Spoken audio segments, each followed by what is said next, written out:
Can it actually go upstairs? Oh my god. It sorta kinda can. Oh my god!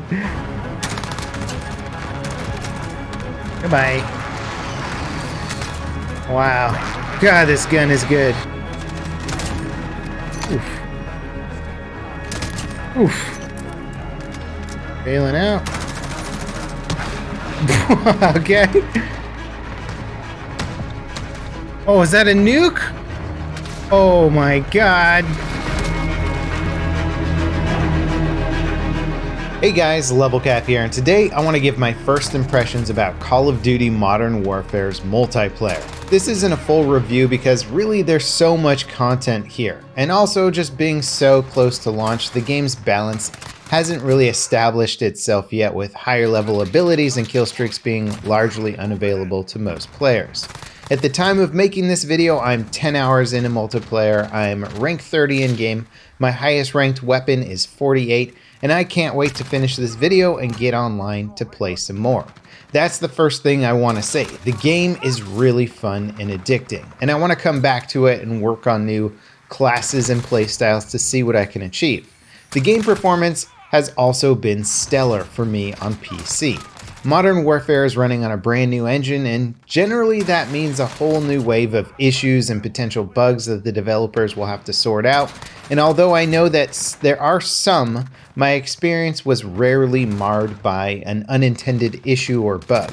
It was mostly pure Call of Duty gaming from start to finish. That being said, I do know that there have been some bigger issues regarding things like Xbox stability, according to what's been cropping up on Reddit, but I can't directly speak to that as I've been playing exclusively on PC.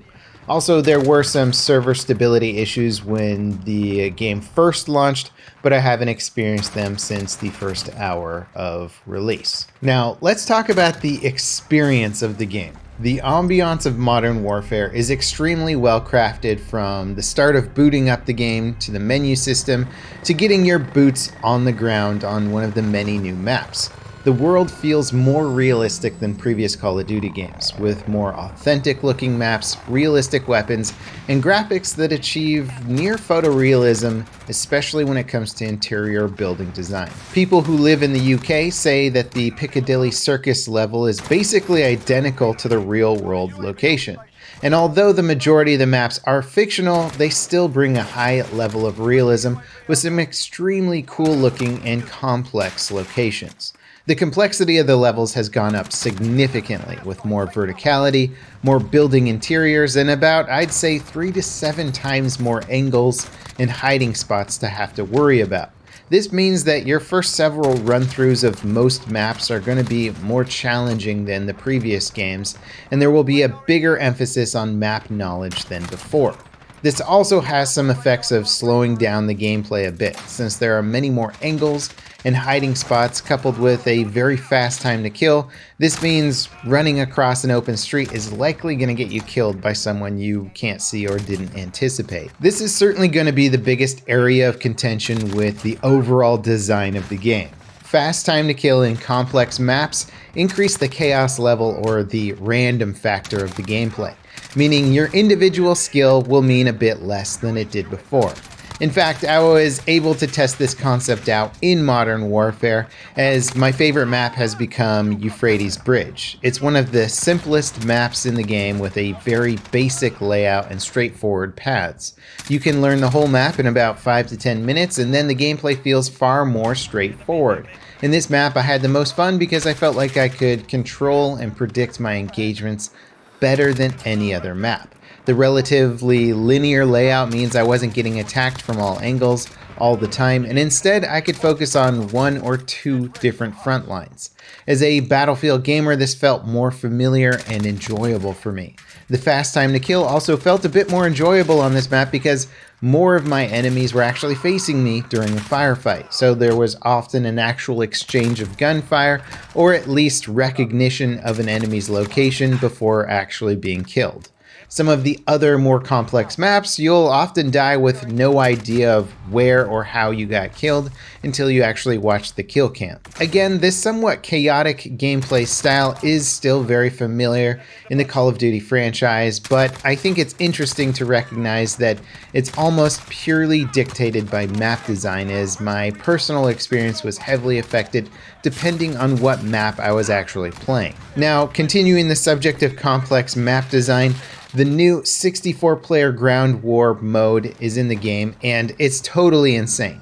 During the beta, we got to play Karst River Quarry, and for the final launch, we have a second map now called Tovorsk District that is possibly one of the most complex multiplayer maps I've ever played. Filled with massive skyscrapers, construction sites, and complete building interiors, the areas you can travel to are seemingly endless. In fact, some of the taller buildings actually have their entire stairwells modeled out, and if you want, you can run up every single step of the stairs. I don't recommend this. Oh my god, how many floors of this did they actually make?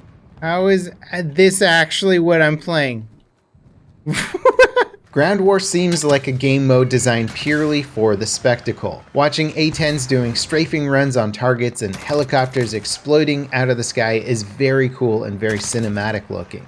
But the gameplay, tactics, and flow of the battle is pure chaos, with very little incentive to actually play the objectives. Especially on Tovorsk, one of the most fun things to do is to just hang out on top of skyscrapers and snipe people and fight helicopters. It won't win you the game at all, but it's a hell of a lot of fun, and pretty soon I was noticing entire teams just goofing off and doing whatever looked cool and fun instead of capping points because, well, really, everyone just wanted cool fights in a giant city, and running for flags rarely resulted in that. Also, the tanks and APCs are just easy to kill farm and boost your XP. Like, if I just wanted to rank up as fast as possible, I would just exclusively play vehicles on Ground War. But it's really not that fun in my opinion. Killing guy after guy after guy after guy in a tank doesn't exactly feel like you're earning those kills, but instead just using an overpowered weapon. With Ground War being such a hotly anticipated mode, I have to say that I'm a bit let down by it. As a Battlefield fan, this mode doesn't even hold a candle to Battlefield's Conquest experience. It's a nice distraction from the normal tight-knit maps, but at best it's a fun gimmick that will just get exploited for ranking up fast. That's really okay though, because Modern Warfare still does the normal COD stuff extremely well, and it even adds some modes that I was thoroughly impressed with that are definitely outside the normal genre of COD game modes. Gunfight is probably one of the best modes in the game when it comes to skilled gameplay. The 2v2 fast-paced fights with random loadouts add variety to the game while keeping you away from cheesy kill streaks. Sadly, the mode doesn't appear to have any sort of ranking ladder right now, and it's not a great place to rank up weapons, so it sort of feels like a bit of an outlier when it comes to the rest of the Call of Duty experience. Which can be good in a way. None of the ranks or class design matters here. Everyone is equal. If Activision can establish some actual league and better rewards for this mode, I could see myself really getting into it. Now, with all of the praise that this game absolutely deserves, there are definitely some rough areas. Despite the new engine not having too many game-breaking bugs, it does introduce some other issues. Visibility is extremely poor. Realistic, but poor for gameplay. Many of the maps offer a muted color palette, which actually looks phenomenal, especially for creating that nice atmosphere, but the soldiers often share that same color scheme, and if they go prone, hide in a window, or maybe just stay still, you'll likely not see them. Which is, again, realistic, but the effects it has on a faster-paced shooter game reward camping a lot, and, in my opinion, negatively impact the gameplay. Now, the devs did try to increase player visibility from the beta to the launch, but it hasn't been enough in my opinion, and I'm considering boosting my brightness to essentially ugly levels in the game, just so I can make out my targets a bit better. The audio design in the game also drives me crazy. From hearing your own soldier yelling "contact" every time you see an enemy, to the billions of automatic callouts and even the insanely loud gasps as you recover your health.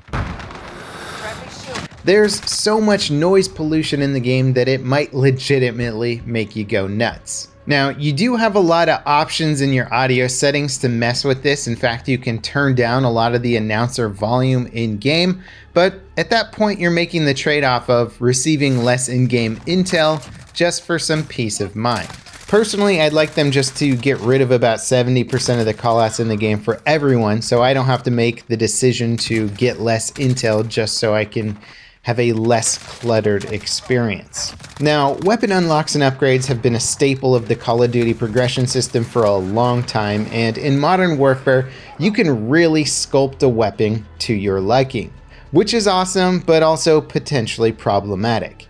Here's an example. Yesterday, I decided to play almost exclusively with the M4A1, which I currently have ranked up to rank 48. I've made a close quarter variant of the weapon with a large magazine that aims quickly and just absolutely shreds people. I've also made a long range version of the same gun that simply beats anything at long range. I kill snipers and anyone at 100 meter plus in a matter of seconds. At the moment, I feel like there's little incentive to actually use other weapons to fill a niche, since I can basically turn the M4 into anything I want.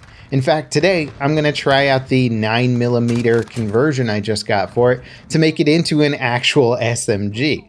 With the bipod and big mags, I'll also have an option to make an LMG version if I really want. Now, most other weapons in the game actually require about 20 to 30 ranks before they start to get really good. So the incentive of trying to play with a different gun, which is basically garbage at the start, isn't really there. It's hard to say if this meta will stick, but at the moment it seems like so many people are just using some variant of the M4A1. Also, I think a lot of the weapon design is really predominantly balanced around sticky console aim, where on PC, especially with some of the semi-automatic weapons, the recoil is just too high to make them competitive with the fully automatic guns. Like, trying to make the FAL fun at the start is an exercise in futility. Perhaps at rank 20, I'll have enough attachments to make the gun good, but why should I suffer for 20 ranks when I can just turn the M4 into something that does everything it can do? So, as cool as the attachment system is, I don't think it's that well balanced, especially for PC. This is something that could self-balance once a lot of people start ranking up a lot more guns and we see more variety out there.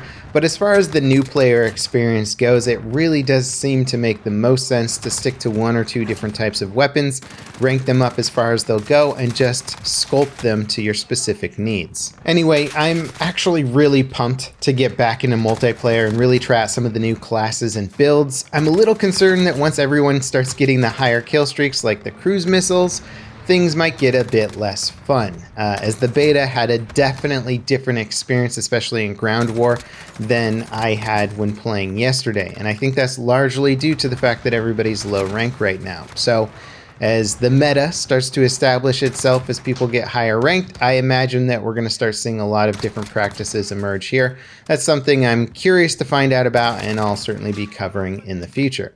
Thanks for watching my first impression video. I'm going to be playing more, probably doing some more reviews down the road, and I'll catch you guys next time. This is Level Cap, signing off.